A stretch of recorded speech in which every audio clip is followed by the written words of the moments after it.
Shaheen and members of the subcommittee, there is no question that today's threats are more sophisticated and move more quickly than ever before. And to stay ahead of them, we've requested important enhancements to our budget that will help us tackle the wide range of threats that we face, and I look forward to discussing those with you this afternoon. Let me start with cyber. Today's cyber threats are more pervasive, hit a wider variety of victims, and carry the potential for greater damage than ever before. You take China, a key part of the Chinese government's multi-pronged strategy to lie, cheat, and steal their way to surpassing us as the global superpower is cyber. The scale of the Chinese cyber threat is unparalleled. They've got a bigger hacking program than that of every other major nation combined, and they have stolen more of Americans' personal and corporate data than every nation, big or small, combined. To give you a sense of what we're up against, if every single one of the FBI's cyber agents and intelligence analysts focused exclusively on the China threat, nothing but China, Chinese hackers would still outnumber FBI cyber personnel by at least 50 to 1. And of course, China's hardly the only challenge in cyberspace, not even close. We're, as we speak, investigating over 100 different ransomware variants, each of them with scores of victims, as well as a host of other novel threats posed by both cyber criminals and nation-state actors alike, in addition to China, countries like Russia, Iran, and North Korea. And it's getting more and more challenging to discern where nation-state threat activity ends and cyber criminal threat activity begins.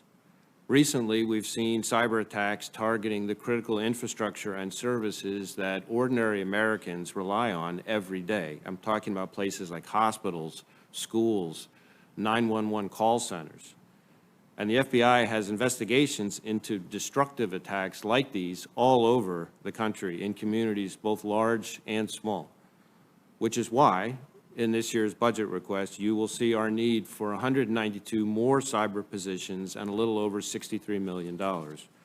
We will put those critical resources towards ensuring that the FBI remains the world's premier cyber investigative agency by taking the fight to our adversaries through joint sequenced operations and rapid information sharing with the private sector, by building out our model cyber squads, each tackling multiple threats in more field offices, placing investigators, analysts, and other key professionals close to the victims that need us, and by providing our workforce with critical cutting-edge training.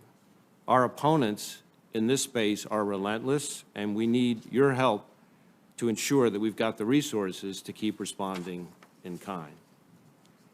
Switching gears, almost every week, I am speaking with chiefs and sheriffs from all over this country to discuss the threats that we're fighting together, and I can tell you that in those conversations, invariably, the number one issue is always the same: violent crime.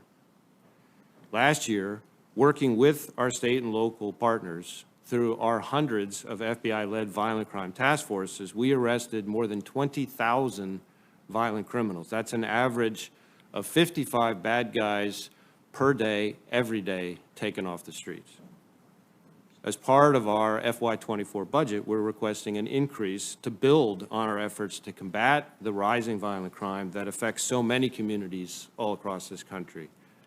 And a big part of that will also go towards our investigations of crimes against children and human trafficking. Every year, the FBI and our partners identify and locate thousands of victims of child exploitation and human trafficking, and the enhancement that we've requested will allow us to add even more personnel to that vital effort. And finally, I've described the threat of gangs and cartels moving fentanyl and other deadly substances across the border and into communities all over the country as a threat of epidemic proportion. And I'm not the kind of guy that uses words like epidemic lightly. We're now pursuing investigations against transnational organized criminal groups in all 56 FBI field offices and have more than 300, it's close to 400 now, active investigations into cartel leadership specifically. On top of that, we're leveraging international partnerships through our legal attaché offices to enhance investigations and gather and share intelligence, and we're actively participating in 6 OCDETF strike forces along the border. And although we at the FBI are not the agency tasked with the physical security of our borders, we are committed to doing our part to work with our partners to tackle these very real and very serious threats. As part of that effort, we've asked for $53 million, in part to keep pace with the 7-fold increase in DNA samples from individuals crossing the border that we're testing on behalf of DHS.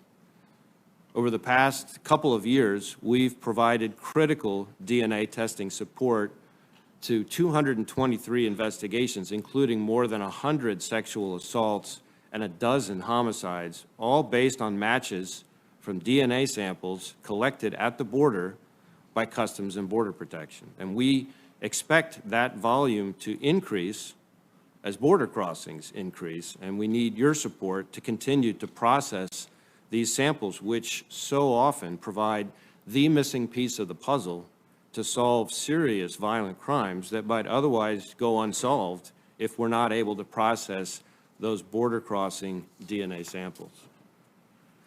So in that summary, I've really barely scratched the surface. The breadth and depth of the threats the American people look to us to protect them from is staggering. And I am proud to be here today representing the 38,000 men and women of the FBI who work tirelessly and selflessly to meet that challenge every single day.